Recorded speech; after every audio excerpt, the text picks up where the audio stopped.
And a very big thank you to the capacity crowd. Who are you? Well, as you can tell, I'm not Mark Murphy. We do have a little photo of him just in celebration. I'm his other half. I'm Lesley Dolphin. Hopefully, I'm here for 1 week only because Murph is recovering from a touch of pneumonia. Poor boy. I am pleased to report that he is home and starting to be just a bit more demanding, I'm afraid. Anyway, welcome to the latest episode of Life's a Pitch TV on YouTube and on podcast, brought to you in association with DPS Tech. A massive thank you to all our other sponsors for making this show happen. All About Hearing, marketing company Ginger Pickle, Forward Floors, Come Hither Design, the Hudson Group, Sound 4 Pro Audio, Venue 16, and now added to the list, Fred Olsen Logistics. So thank you and welcome. Big round of applause for them. Now, a big welcome, of course, because we've got a great team with us, as always. A big hand for former Ipswich and England skipper, Terry Butcher. Former Ipswich and England star, Russell Osman. And from behind BT's bar from twtd.co.uk, nearly got it right, it's Phil Ham. And on technicals, we have Richard Garrett and Mark Culver. They're the important. And of course, we couldn't do it without our capacity crowd. See, you always say, don't you? It's the best crowd we've ever had. I think it's the best crowd. Really I say that every is. week. Even the crowd of 3 last week was the best crowd we ever had. And don't forget, if you're watching on YouTube, don't forget to like and subscribe because it really does make a huge difference to us going forward. So I'll introduce you to our very special guest. He's mingling with the capacity crowd at the moment. We'll do that in just a minute or two. But it's been a great week for Ipswich Town, starting with a win away at Sheffield Wednesday last Saturday at Terry and Russ. Doing great, aren't they?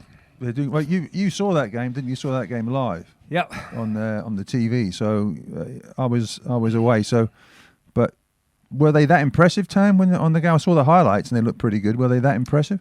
No, I think it's a scrappy game, you know. And looking back of it, and I spoke to Mr. Thompson, who used to be the fullback. Neil Thompson. Spoke to Neil Thompson yesterday, who works, I think, with the under-21s, does he? Sheffield Wednesday. Yeah. He said their club at the moment, Sheffield Wednesday, is in a complete mess. Obviously, Dan Moore, who got them promotion at the end of last season, he got sacked before the start of this year's campaign.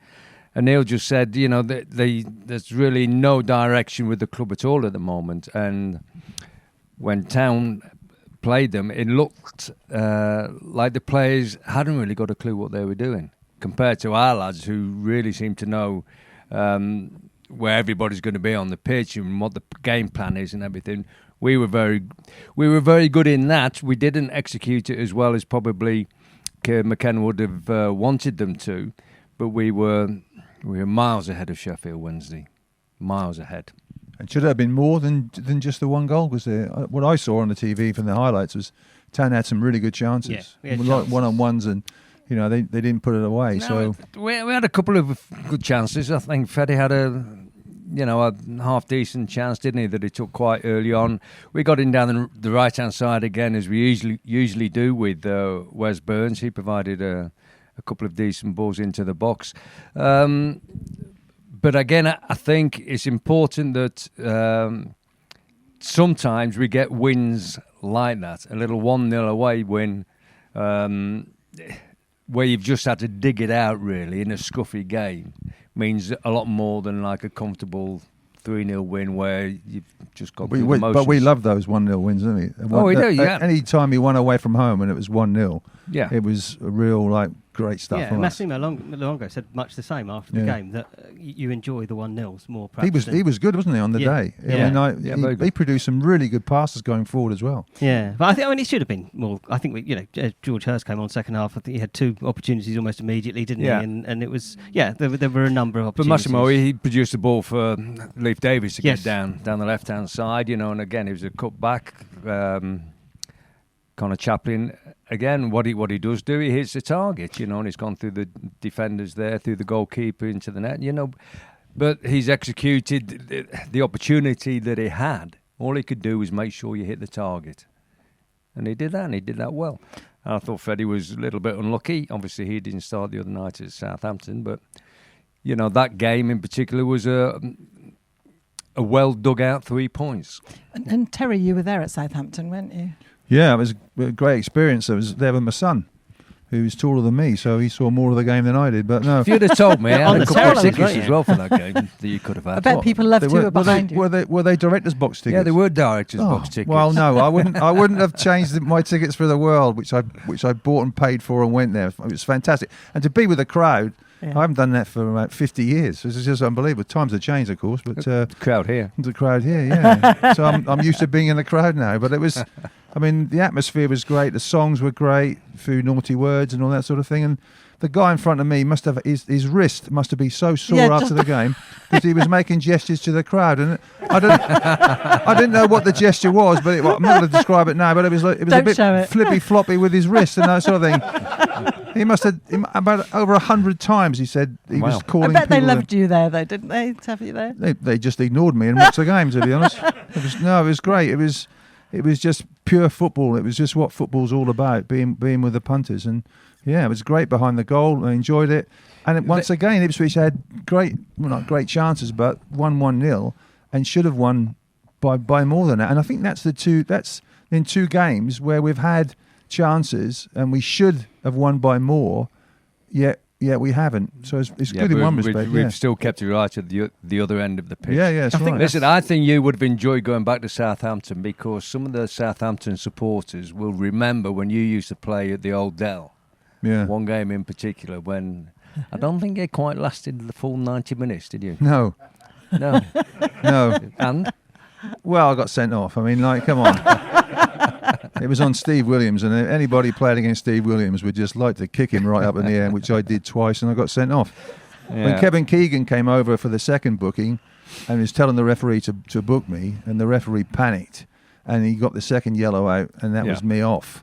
And then I'm trudging off, went up the stairs. You have to go up the stairs at the Dell. Remember that? Off the pitch. Bottom corner, yeah. To trudge up the stairs on my own, and then kick the door in on the Ipswich dressing room door when I came in. There was another door. 3 slats on the bottom, and they went in, and then I heard the commentary. The commentary of the game was on in the dressing room, and of course Southampton score the last minute equaliser. But the best thing was when you came in after the game and you told me what you'd done to Kevin Keegan.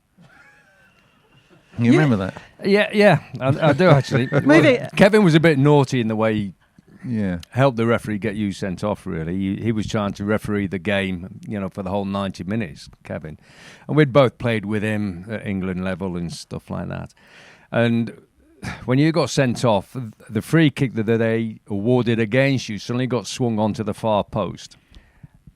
And I was marking Kevin at the time. And somehow I got this involuntary movement from my right elbow that caught him just above the eyebrow, and I think it put about 8 stitches across his eyebrow. Kevin, after the game, I think he realised he'd been a bit out of order, and he said it was an accidental clash of heads, and under one of the pictures in the newspaper on a Sunday, it was that was no accidental clash of heads. That was a Kevin and I remember an elbow. Remember the game against Southampton the following year, and he came to Portman Road, and I remember tackling him, and I got up the first. I was first to get up, which is unusual. So I got up and I just walked all over his chest. It was a complete accident. I didn't mean to do it. Well, was that the same game that Brazil scored all 5? Yeah, I think. Well, no, it wasn't. It wasn't that game, but it was just to play against him and have a go at him afterwards was that was. I waited a bit of time for that, but it was really enjoyable. Really enjoyable.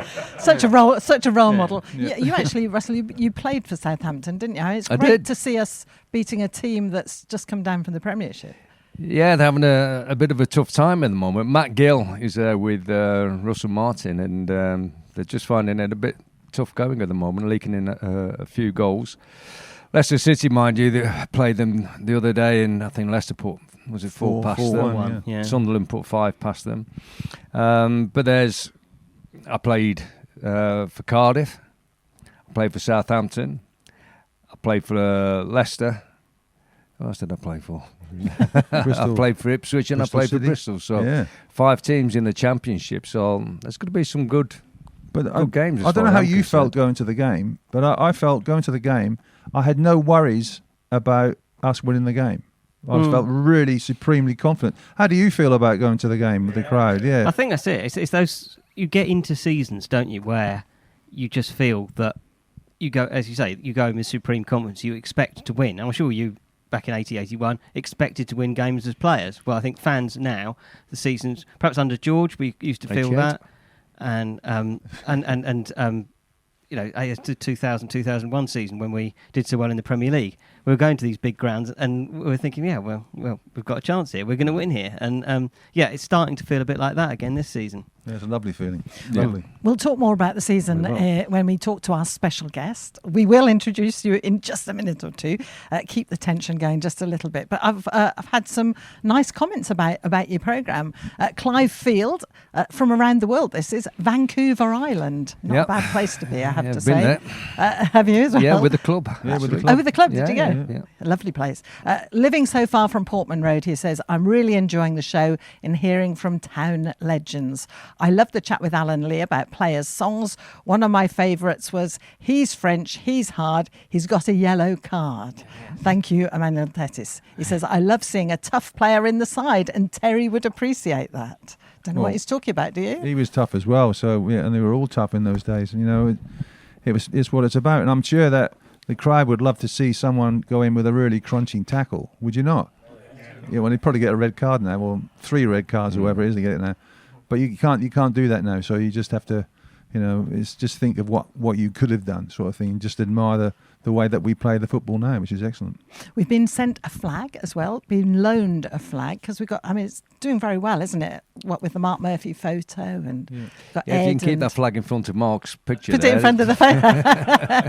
I've got to say a big thank you to Kirk Powell of Long Melford and Sudbury, who sent that through. So is that for this season as well? Promoted, promoted. It would be good, wouldn't it, if it's this season as well? Yeah, it would be so lovely. Big thank you to you, Kirk. Thank you very much for that.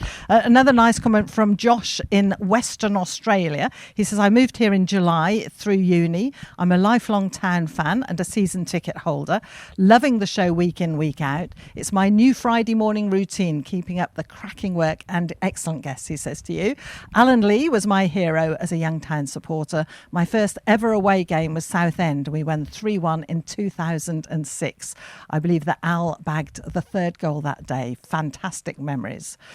Also an email. This is quite a long email, so I'll praise it. It's from Dave Clark, who says he's from the land of jam in Tiptree. He says, following Russell's attendance at Alan Brazil's charity golf day, how did Russell find it playing-wise? And did Alan get asked to appear on a future episode of the show? He has been asked to appear on a future episode of the show. The problem is he's just started a new schedule with TalkSport Radio, so he's now doing Wednesdays, Thursdays and Friday mornings, so he might find it a bit difficult to squeeze in with our normal routine, but I'm sure somewhere down the line we'll be able to get him on air. Have to do it. There is a possibility, because I know we're hoping to record on a Friday next week. If we had some chilled Shabley here, I'm sure he'd come, yeah. And as for the golf, the golf was wet, the golf was windy, it was good. He had 2 charity golf days, one on Monday at the Grove in Watford, and then on the Tuesday at Centurion. And by the end of the day on Tuesday, I was feeling it. It was a bit heavy. A few beers were consumed along the way. And he also wants to know, Terry, did you go? No. That's all right then. I think I saw the weather forecast, don't know. Yeah. He also wants to know if you've got any funny stories about Sir Bobby and other former Town players, but I think we cover those week in, week out, so we'll see what happens later today. I'm sure we'll have to do a special, I think, won't we, as well. He says, thank you for the show. It's a lovely alcove of remembrance of when Terry and Russell and other former players used to play for Ipswich, but also a fantastic celebration of how Town are performing now and how the whole community thrives when it does. And he does say, could I ask for the team home to wish my cousin Neil Copping, who's recovering from having a pacemaker fitted, to get well soon. He says Neil's like a brother to me and sadly was born with a hole in his heart, and this message would make him smile. So we obviously send him lots and lots of best wishes from us. Send our best wishes, yes. Yeah, fantastic. Okay. So a very big thank you to you for getting in touch, and I will make sure you know how to get in touch with us. Towards the end of the programme, we've got a website and so on, but do you think it's high time we introduced our special guest who's loitering at the back of the crowd? A very big warm welcome for our very special guest this week is the former Ipswich Town legend, Jason Dozzell.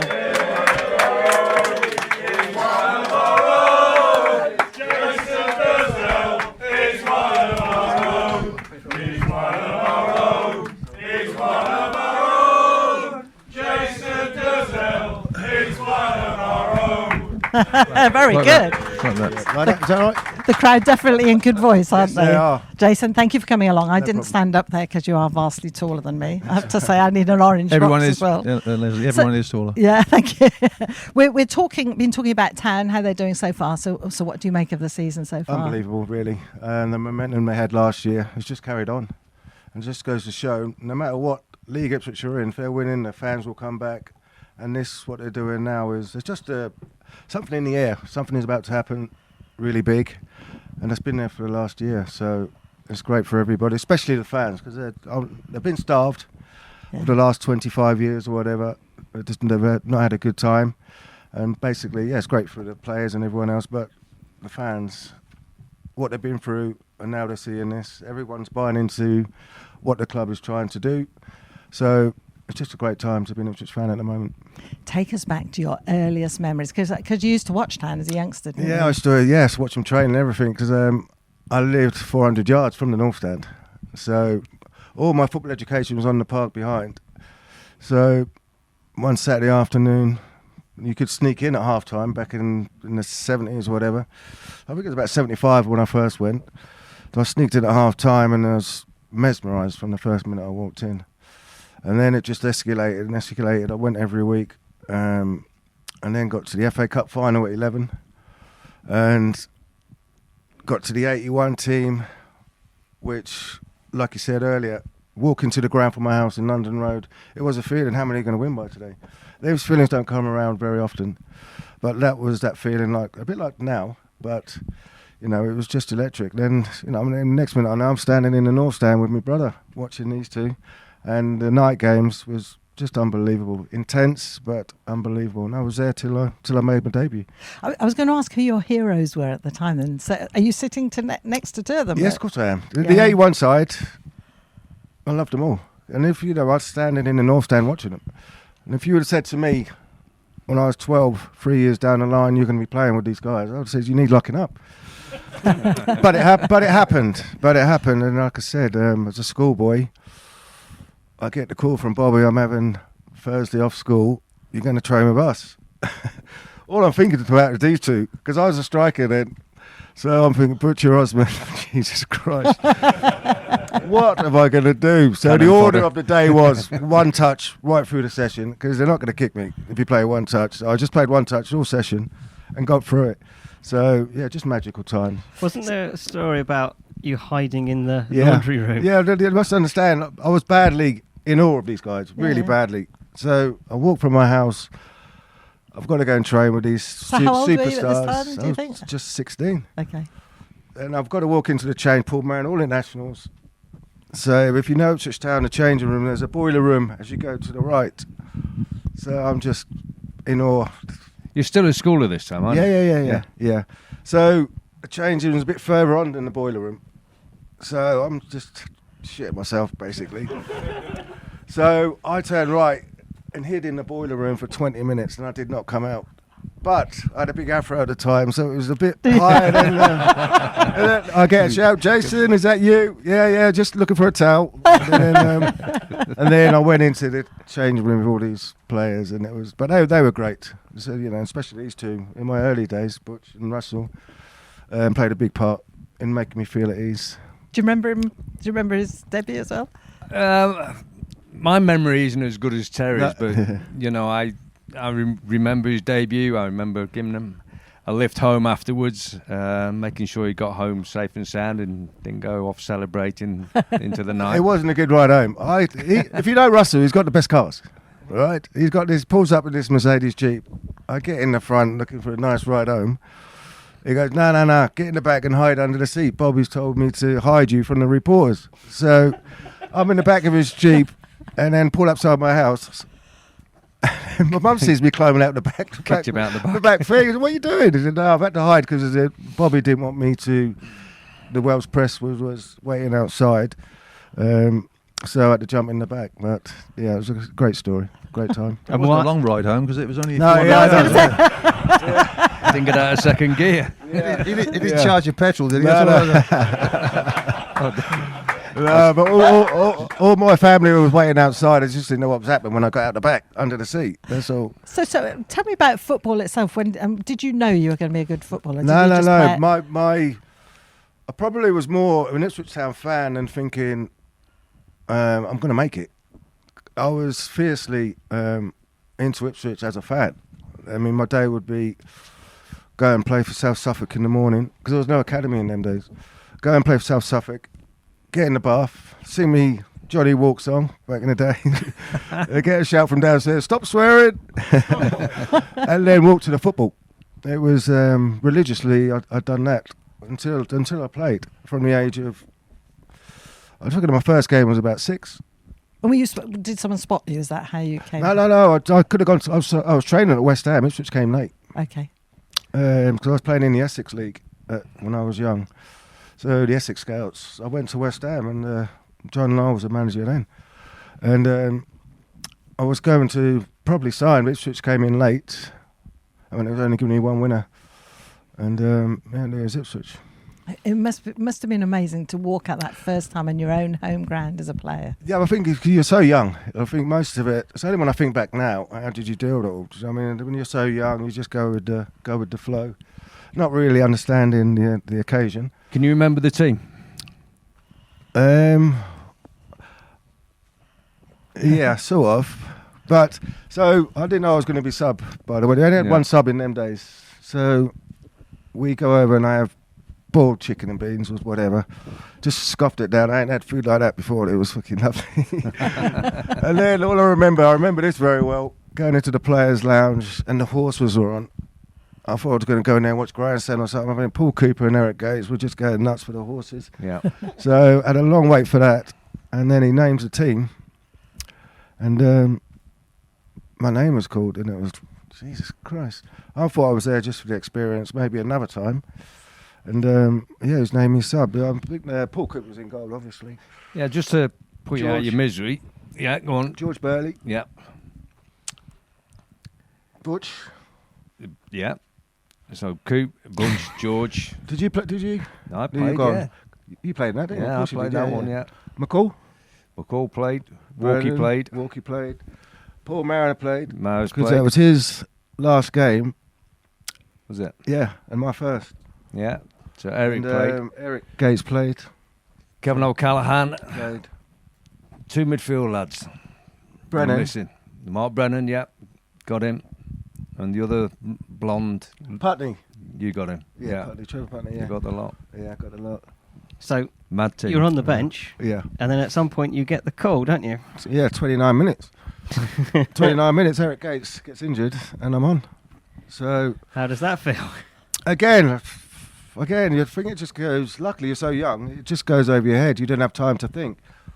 It's only now when you look back that it's, what was you feeling at the time?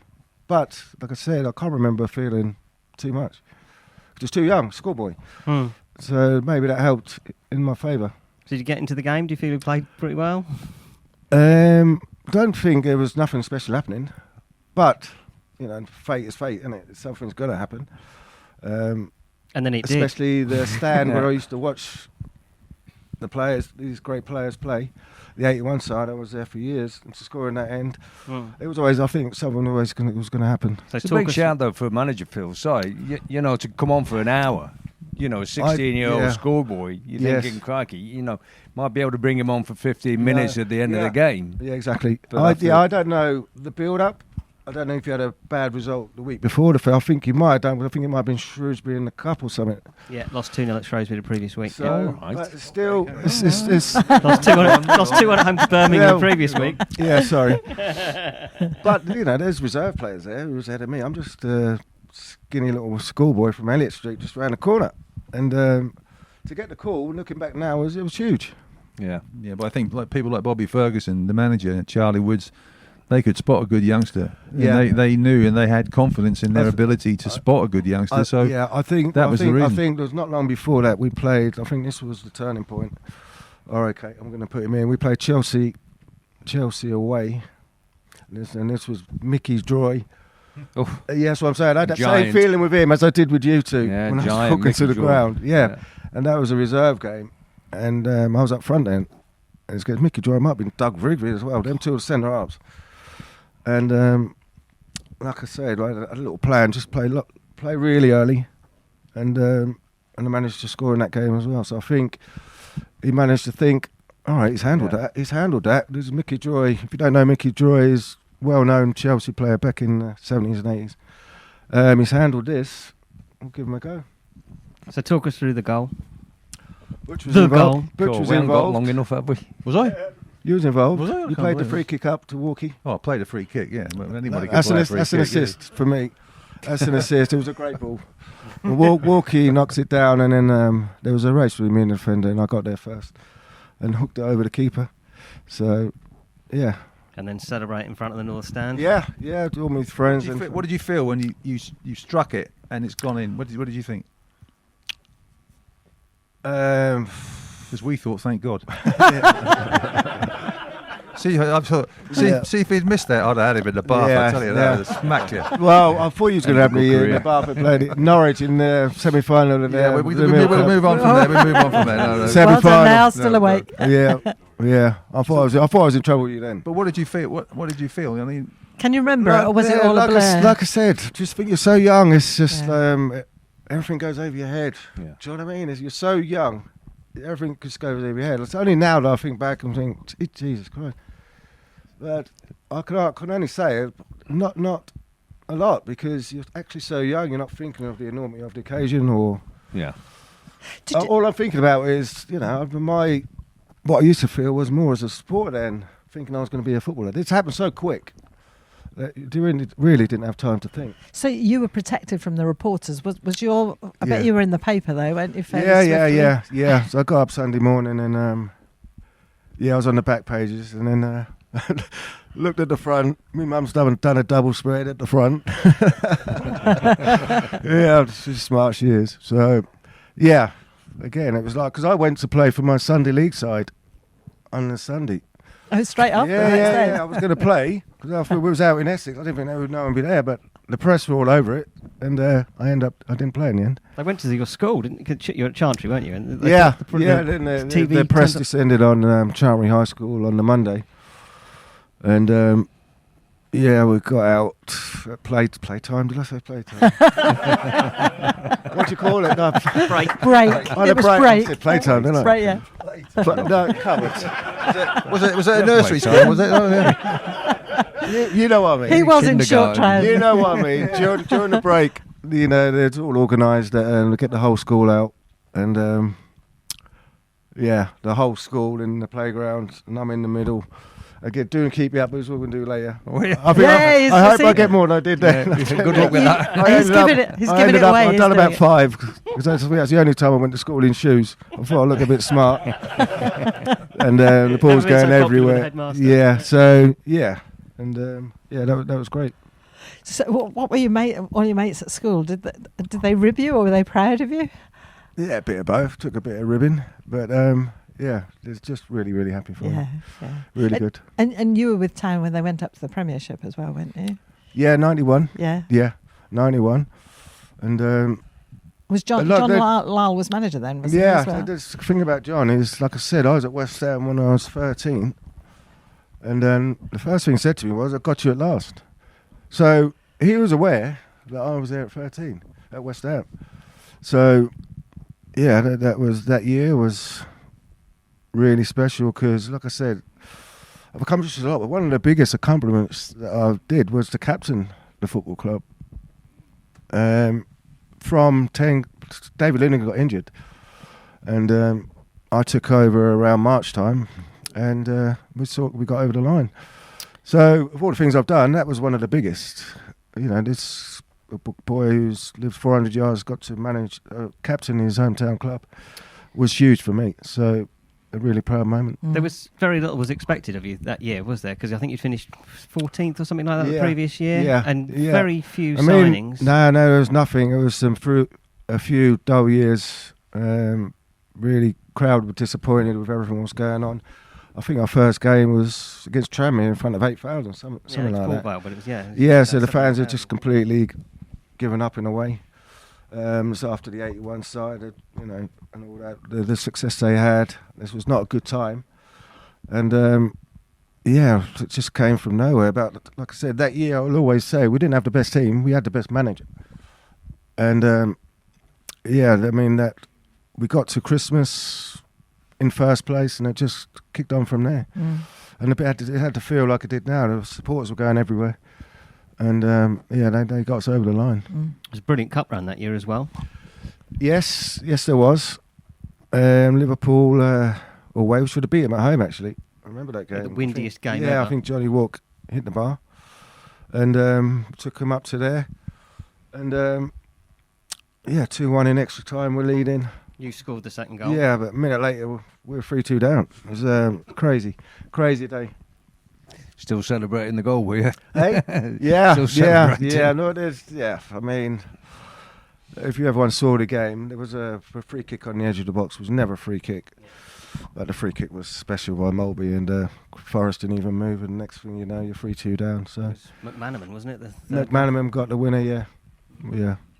But that must have been special for you that year. Then you'd seen Terry and Russell in '81.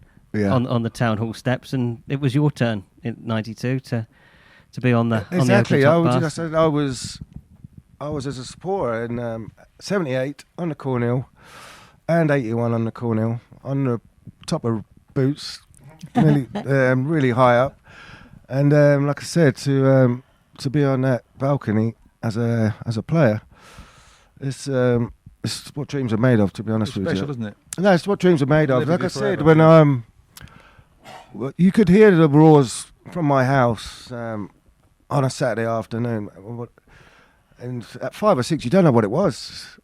Don't know the football ground's just behind, and it's echoing through the streets of Elliott Street. There's a roar. It was quite scary as a 5 or 6 year old. I just start jumping in my house. What the hell is that, Mum? And she explained it to me. So then I'm starting to play football on that park behind the North Stand.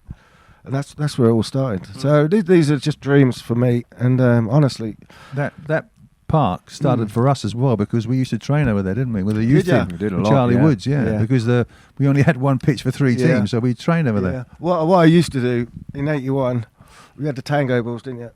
Yeah. And I'd wait for some shooting. I'd put my hood up and put a hat on, right? No, I'm sorry, I've never said this before. I'd be waiting in the park, and I'd wait for a ball to go over. And I'd run home with it. Quite right. I'd have done the same. So it was you. It was you. Yeah, it was you. That was me running away. Right. Did you sell them or play with them? No. I wanted that tango ball. I loved them tango balls. Yeah, you won. They were great, weren't they? They were. You can ping them about for fun. They were great balls. Yeah.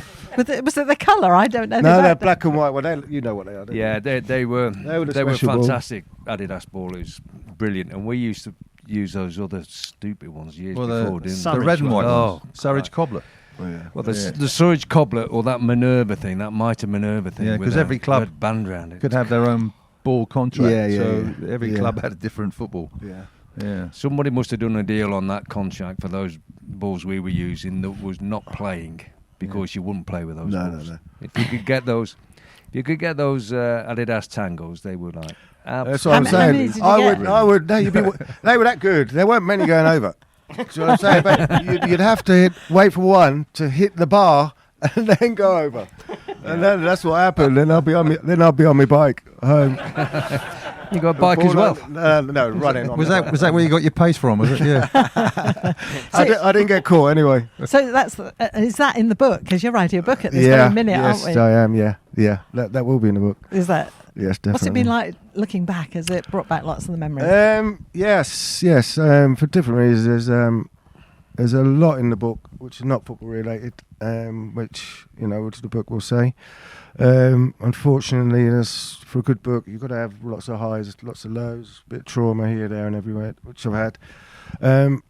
So it's just a chance for people to get what I'm trying to say here, the build up. Everyone knows I played for it, so I don't know how I got there.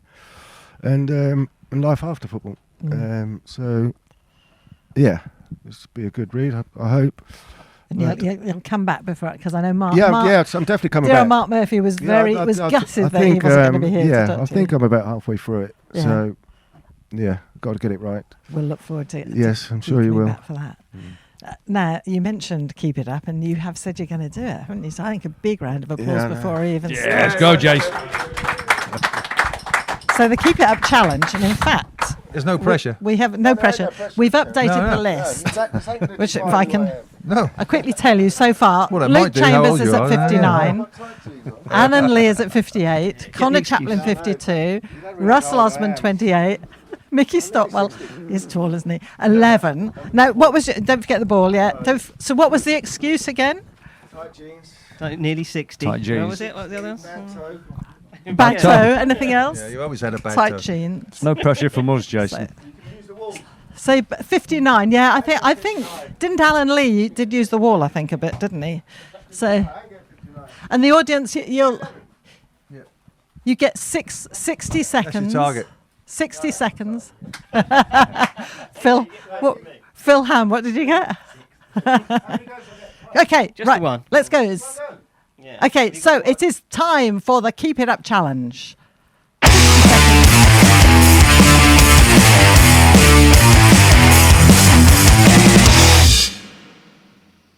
60 seconds starting now. 1, 2, 3, 4, 5, 6, 7, 8, 9, 10, 13, 14, 15, 16, 17, Settle into a nice bit of rhythm. Ooh. 24, 25, 26, 27, 28, 29, 30, 31, 32, 33, 34, 35, 36, 37, 38, 39, 40, 41, 42, 43, 44, 45, 46, 47, 48, 49. 49. I'm delighted with that. Fantastic, well done, Very done. Come and sit down. 49, I made that as well. Very good. You haven't got any injuries, have you? No injuries, thank you. Well done. So congratulations. So we'll make sure you're there on the chart for next week. Right, that's it. We'll have some questions from the socials with you in just a minute or two. But it's time for Town News in Brief now with Phil Ham from twtd.co.uk.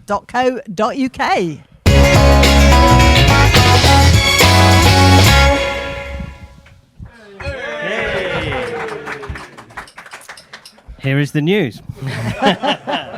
Always wanted to do that. I think the big kind of news, sort of injury-wise, Leif Davis and Caden Jackson both got problems, ankle and knee. But after the game on Tuesday at Southampton, Kieran McKenna said they're not too bad injuries, which is he's not expecting them to be out for wasn't quite sure on time, but didn't think they were serious, which is particularly Leif Davis is a very significant thing, isn't he? He's a key man in the team. How do you think Williams did at Southampton? I thought he did very well, actually. Did you? Yeah. I didn't. You didn't. I think he plays a different sort of role to Leif Davis. Very different sort of role. Yeah. Yeah, you're not keen. No. Anyway, moving on. But Leif Davis then not being out for long that's good news. It's very good news, isn't it? Really, because it looked quite of a concern, didn't it, when he went down at Sheffield Wednesday? So, but he always goes down, doesn't he? Yeah. He always 5 minutes to go, 10 minutes to go, he just hits the deck and at least a couple of puts times. his hand up sometimes and all that. And And Christian Walton, Kieran at his press conference on last Friday said that he's back on the grass, diving around, so not too far away. But it gives him a dilemma, doesn't it? Václav Hladký has done very well in his stead, and actually, I think in terms of kind of the sort of footballing side of being a goalkeeper is probably the better of the two, wouldn't you say? Yeah, I would. No. I would actually. And I tell you what, in the last two games in particular, when we've only been 1-0 up, he's made very crucial saves. Yeah, one from Che Adams. Really crucial saves. I'm not saying that Christian Walton wouldn't make the saves, but he really has contributed. So he can look back over the start of the season and say, yeah, he should be proud of that. But do you think that as soon as Walton is fit, he comes straight in, or will Hladky, has he done enough to keep his place? I think he's done enough to keep his place at the moment. There's just the one occasion with probably the Leeds goal, one of the first or the second goal. Or the cross to the far post. Yeah, he probably could when have done. Leif Davis could have dealt with it better, or Hladky could have dealt with it better. Neither of them did anything really. So I just think that we miss Christian Walton's long ball out to Wes Burns a little bit.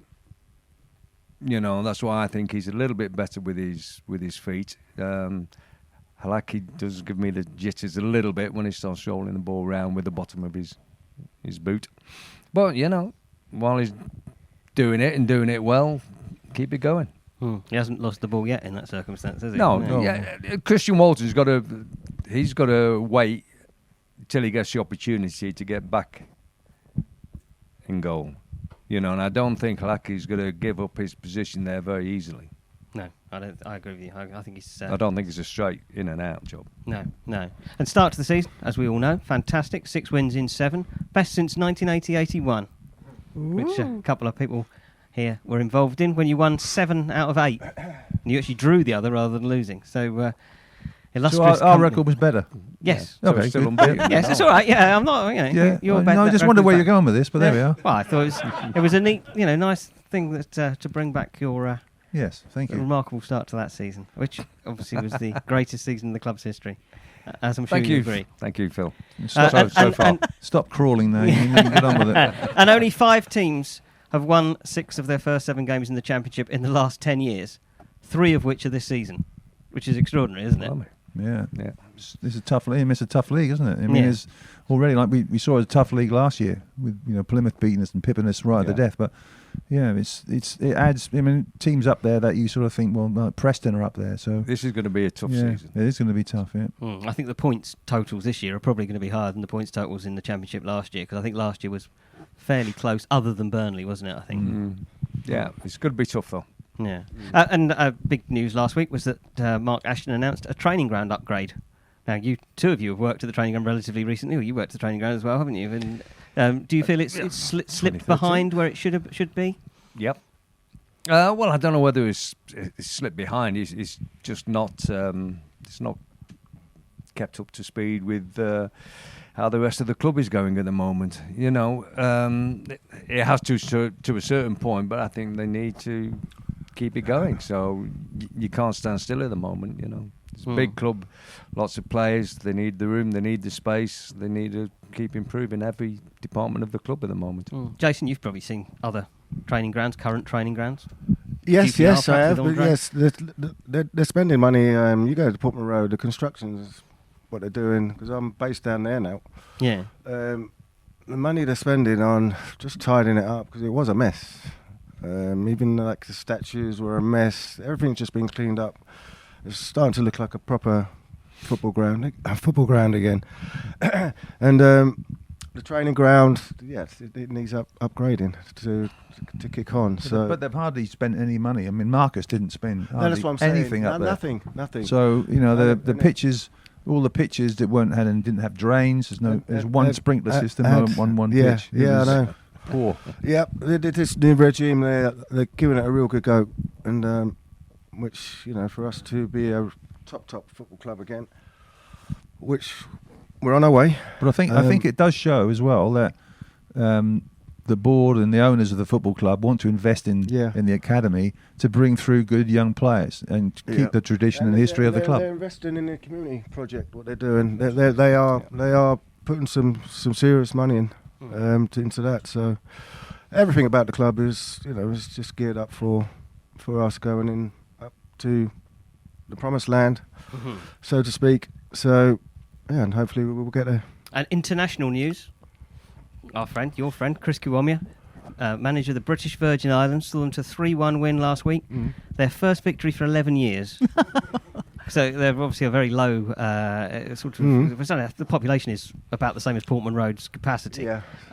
And so, getting a win, terrific against the Turks and Caicos, is a terrific result, really. And he was thanked personally by the Premier, Natalio Wheatley. And so, hats off to Chris there. He's doing a good job. Big well done from me, for Chris. Yeah, well done. Very good. Very, very pleased for him. And I've asked him to come on the future show, and he says he will. So He'll be on. we'll get him on at some point. After that win, he will. Mind you, it's a bit of a choice, really, coming to Life's a Pitch TV or the British Virgin Islands. The British Virgin Islands. I wonder which one I would pick. I don't know. Should we go out there and do the show? Go out there and do the show. I'm sure. Have a word The audience aren't coming. Travelling audience, yes. So that concludes the news.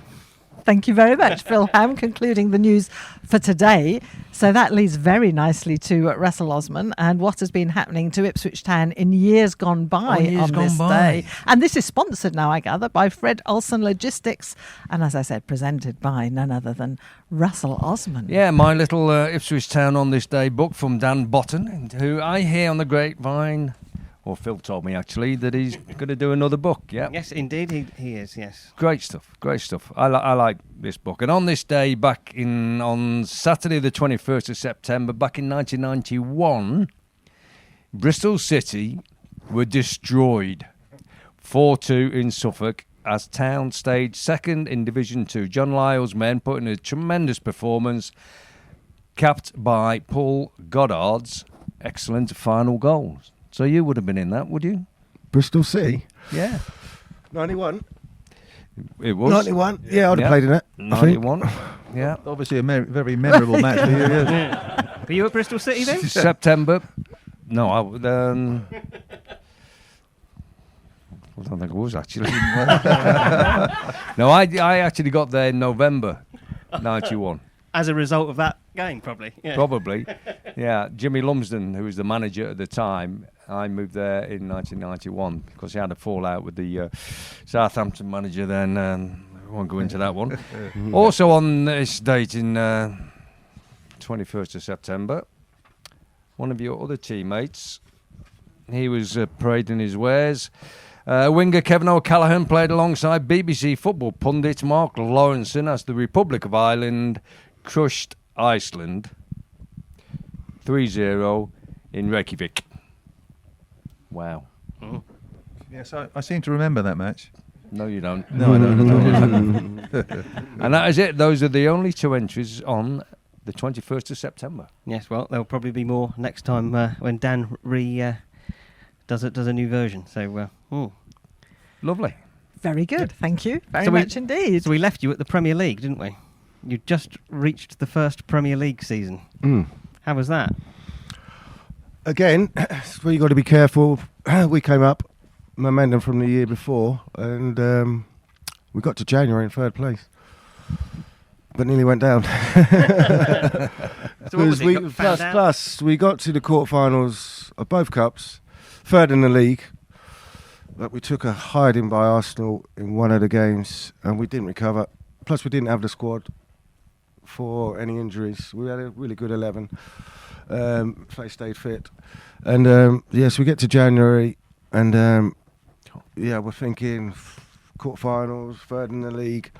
But it took us from the third game of the season to stay up. We went on a disastrous run from January on to late March, April. Didn't win a game. So we was in trouble by the end of March, whatever. And I think the game that saved us was against Norwich. Norwich at home. I was going to come to this. We're going to talk about that, I think, in a minute or two. I think Matt's got a question about that, so we'll save that for him. Give that to Matt, yeah. Yeah, is that okay? But it's obviously coming up against big names, some of whom didn't take to you. Story about Vinnie Jones, I believe. Yeah, Vinnie Jones. Well, it's just Vinnie Jones. He didn't have nothing personal against me. It's just that's what he does. What they do is from a corner. I'm near post. Vinny's in front. I'm in the back. John Fashion's at the back. So, yeah, they just took a liking to me, and Vinnie Jones had just left one on me. And, But my brother was there, so and then then them two were nearly having fisticuffs in the players' lounge afterwards. It was crazy, and that feud with them two went on for years because of it. Yeah, because my brother was a bit like Vinny in a way. So them two collided, and in the players' lounge was like, oh my God, they had to get separated apart, and that carried on all the way. That little feud. Even when I went to Tottenham, every time they saw each other, it was, oh my God, here we go. I'm looking forward to the book. It's going to be interesting, isn't it? Yeah, it is. Is it much about your brother? Is it about you? They have a few chapters, yeah. How is Tony anyway? Yeah, he's all right. Give him my regards. He's all right. He's the one. Give him my love. He's the one where I've got this fierce hatred for Norwich. He used to take me when I was young. I mean, I respect Norwich, but I was just brought up to hate him from a very young age because he used to take me to most of the matches, and Norwich was the one which stood out sometimes. Should we? I've got some questions from the socials, but let's let Matt. So Matt's in our crowd today. Matt Cobbold. And Matt, you've got a question about Norwich, haven't you, as well? Yeah. And you're not doing very well. We've mentioned Norwich many a time, crowd. They're asleep, Lesley. Wake them up. I know, I've bored them. I have fond memories of this game. Yeah. I was just wondering what your memories are. The Norwich game in the Premier League, the first ever Premier League. Yeah, at Norwich away. Yeah. No, at Portman Road. At Portman Road? Yeah. 3-1. The 3-1 kept us up. But I'd had lots of games against Norwich and did very well. And not all of them. Yeah. Oh, no, That's from Mr. Cheerful. I cost us going to Wembley. I know I did. But yeah, you didn't cost us, but you had a hand in it. But I mean, apart yeah, from that, and you had a hand in the door in the changing rooms. Yeah, this was the League Cup in '85. 85, the semi-final at Carrow Road. Yeah. Oh my God, yeah. And you were Wembley, Steve Wembley. Bruce. Oh, Wembley was there. 1-0 at home, we won, but we actually got kicked off the park in Norwich. I mean, kicked off the park. It was my fault. I got suspended after getting sent off at QPR in the quarter-final. Yeah. So I couldn't play the first leg of the semi-final. Yeah. Then Bobby Ferguson had made it perfectly clear to me that my time was up at Ipswich and I'd be, I'd have to find myself a new club. And hence when I was eligible to play the next game, the second leg of the semi-final at Norwich at Carrot Road, at Norwich. He didn't blame me. I was left in the stand watching, and Keith Hackett, the referee? Yes, it was the worst refereeing display I have ever seen, ever in my lifetime, ever. Yeah, I'm on LinkedIn and he's invited me to connect. There's Oh, no way I'm please. connected with him. Absolutely no way at all. Yeah. It was So disgraceful. if he's watching this, Keith, give up trying, will you? Yes, like I said, I've just got so many memories of Norwich as a supporter and a player. So I've gone off bit off track to what you're trying to say. The 3-1 at home. You on about? Yeah. Yeah, I mean, any goal against Norwich is good for me, and even more special than any other goal because of my history and that how I was brought up to hate them. Big time. So anything playing. I mean, to be honest, my record. That's one defeat. It was only lost in about 12, I think. But it was a big one. It was the biggest one. The noise when you scored that one, the third goal from outside the box. That was amazing. Yeah. Was Brian Gunn in goal? I'm not sure. Is that the one Yeah, you he blasted was, yeah, I that think bounced so. about 8 times Yeah. before he went in the bottom corner? Precision. Precision. Well, if they'd come to you and offered you to play for them with lots more money, would you have they done did. it? They did. They did. Did when I they? was at Tottenham, yeah, they did. Wow. But how can I? You couldn't do it. Nah, I'd have to move away. No, there's just no way. Just no way. Time's way. getting away, so I'm going to scamper through Yeah, these. okay. Paul Hedger says, what did you first think when John Lyle took over as manager? And do you think, like a lot of the fan base, that John Lyle doesn't get a lot of credit for the job that he did at the club? Of course, yeah. Like I've just given him the biggest compliment I could say. We wasn't the best team in that division. We had the best manager. Yeah. And for me, that says it all. And his management skills were unbelievable. You know what I mean? His door was always open, would always be up there. So he got a tune out of us that I don't think not many could get a tune out of us. But he just built us into this team. It wasn't like the Ipswich what they're playing now. We had a way of playing. When we got it forward, we could play. There was no getting in and out. We had Neil Thompson on the left back, and we had a 6'4" right winger, Steve Whitten. So that was a weapon for us because Steve would play up against a little fullback and just bring it down on his chest, and we could run off it and go from there. But we had other ways as well. Me and Chris had a good little understanding on the pitch. Paul Goddard was a clever player. Simon Milman came in and he shared in. He was a top midfield goal scorer. So, like I said, that feeling from Christmas onwards was like a bit like it is today, when everyone's could feel something happening. Mm-hmm. So that was just a special time. That last 6 months was a bit like it is today. So that was John Lyle as a manager. Mark H has been in touch and said, is there one manager, past or present, who you would like to have played under? And which foreign club would you have liked to play for during your career? He is guessing AC Milan or Barcelona. Saudi Arabia. Yeah, I'm going Saudi. No. You've always been a big fan of Saudi Arabian football, haven't you? Yeah, always. Manager, I would like to play under Bobby Robson. Yeah. I would have loved to play under him because he signed me as a schoolboy, but as I came into the building, he got the England job. But if he was there, I wouldn't have got my debut, so it's bittersweet. But I would have loved to have played under him because I can only imagine it was top draw. It was top draw. And Ian Walbank, which was your favourite goal and which was your best goal? So I guess they might be the same and they might be different. You scored for time. No. My best goal was sentimental reasons. It's got to be my schoolboy goal for what it meant and where I was at the time. Best goal, and I've got some good goals, but there's none better than scoring against Norwich. So they're not as good as my best goals, but they mean a lot more to me. Not your goal against Ipswich? Huh? Oh! On your return when he was again, remember I used that word fate. That was going to happen. I didn't know David Linnigan and Craig Frost going to run into each other and leave me with an open goal, did I? It wasn't my fault. Well, you could have missed. I could have missed. It was so close. It was so close. Do you remember missing a little tap in for Colchester one day? Yeah. Against Notts County? If that was VAR, they was gone over the line. It was bad, but it still went over. Okay. Ian, you watch it closely. Yeah. Ian, we sent the question was it in. A goal? Huh? Was it a goal? Yes. That was a goal. It wasn't a goal, but it was a goal. What was it a goal then? If VAR was there, it'd be a goal. It's a big That's word. over the It's line. a big word. It's a big word. Yeah, I know. Ian, who sent this through, says that the goal at Wolves in 1990 was one that he remembers. Yeah. Actually, I was going to say which one, because I scored for Wolves 3 years on a row away, and a couple of good goals. So I'm not sure which ones he mean. He doesn't say, so I don't know.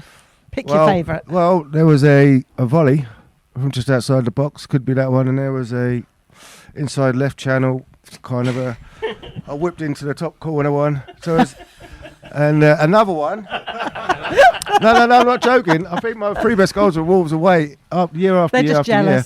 Was a run from the halfway line. I'm just going to tell the audience that breakfast is served in 1 hour. Honestly, I reckon it could be there running from the halfway line, beat a few players and smashed it in. It might be that one. It might be that one as well. Yeah. A round of applause, huge round of applause. Jason Dozzell. Thank you so much, Jason, for coming in. Thank you. No worries. We'll look forward to getting you back when the book's out as well. Okie dokie, don't leave just yet. I've just got. It's like on telly, isn't it? When people cut off. Just got a few goodbyes to do quickly. Next week, just to warn you, we're going to be available a day later on Friday night. So put that in your diary. Loads of town events happening next week. So we're going to record hopefully next Friday night, and hopefully. The only Mark Murphy that there is should be sitting back on this sofa, hopefully. I've enjoyed it in the meantime, back on the sofa. You've done very well. Thank you very much. Thank you. Very good, Lesley. Very good, Lesley. Nearly there. If you want, I said I'd tell you about keeping in touch. Just check out our Life's a Pitch socials on Facebook, Insta and Twitter, or shall I call it X.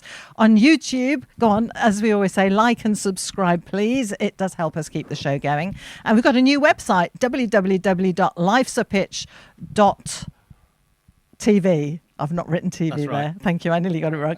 We've a couple of events coming up at the Dove and Venue 16 as well. So get yourself some tickets. And I've just been, I've been given some mugs. You can buy the mugs. There's merchandise on the website as well. So www.lifesapitch.tv. So big thanks again to our main sponsors. That's DPS Tech. We're also supported by All About Hearing, marketing company Ginger Pickle, Forward Floors, Come Hither Design, the Hudson Group, Sound 4 Pro Audio, Fred Olsen Logistics as well. Thank you, Capacity Crowd. You've been amazing. And thank you to you listening or watching. As I say, next Friday, 9 o'clock on YouTube and podcast. And what is it I have to say? Don't forget to subscribe. Thank you. Good night. Well done, everybody.